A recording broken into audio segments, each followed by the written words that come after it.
Hello, history friends.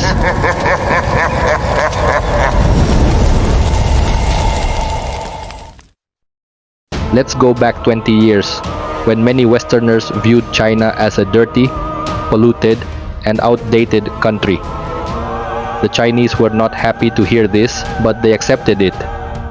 Instead of making excuses, the Chinese government took action, invested billions of dollars, and created long-term plans to improve the situation. Now, looking at the present, although China still has many areas that need improvement, its cities are cleaner than many Western cities. They may not be as clean as Singapore or Tokyo, but the Chinese no longer feel embarrassed when foreigners tell the truth. Now take a look at India.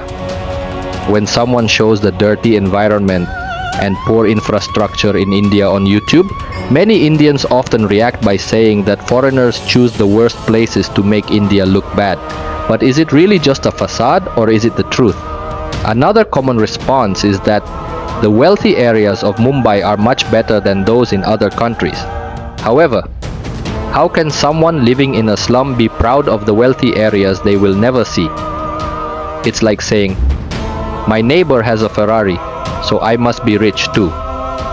Meanwhile, Mumbai's infrastructure doesn't even compare to second-tier cities in China, and its sanitation is inadequate.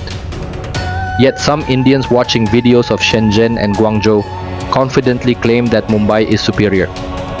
Maybe a visit to an eye doctor is needed, as vision problems can be fixed, but closed minds are much harder to change.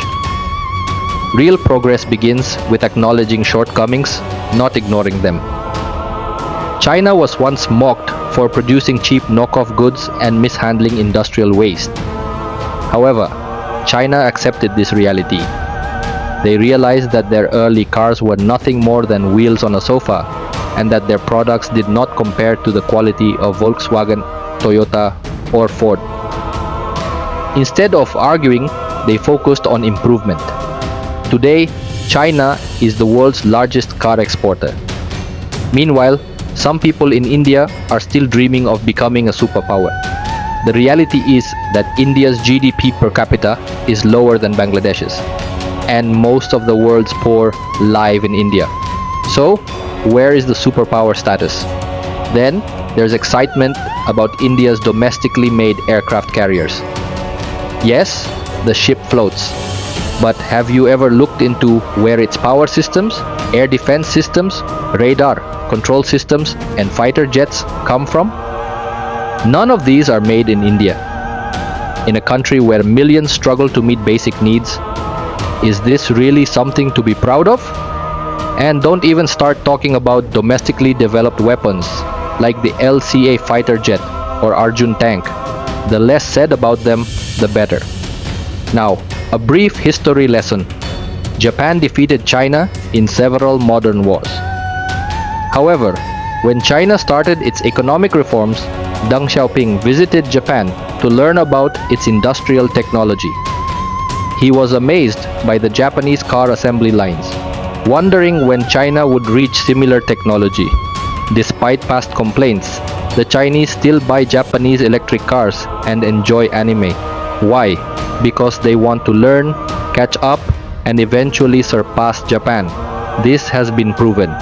A decade after Elon Musk laughed at BYD, the company is now the world's largest electric vehicle producer, surpassing Tesla. China is home to companies like Huawei, Chery, and Great Wall, which produce high-quality electric vehicles leading the global market. China is also the largest car exporter in the world. In addition to cars, China excels in industries such as shipbuilding, drones, batteries, solar energy, and telecommunications. This isn't about bragging, it's about learning. China didn't wait to become a superpower. China is actively developing its industries, much like Japan and Singapore, and has made great strides. I have pointed out the issues in India, but I believe India has the same potential as China did 2 decades ago. If the government prioritizes the right policies, and if the people work as diligently as the Chinese, India could become the world's manufacturing hub with modern and clean cities. Rather than responding defensively to criticism, it's important to face reality. If the cities aren't clean and the infrastructure is broken, ignoring these problems won't change them. So instead of filling up the comments with claims of surpassing others, let's focus on taking action, talk less, and do more. Leave your thoughts in the comments. Like the video if you enjoyed it. And don't forget to subscribe so you don't miss any interesting information about economics, geopolitics, history, facts, and world events.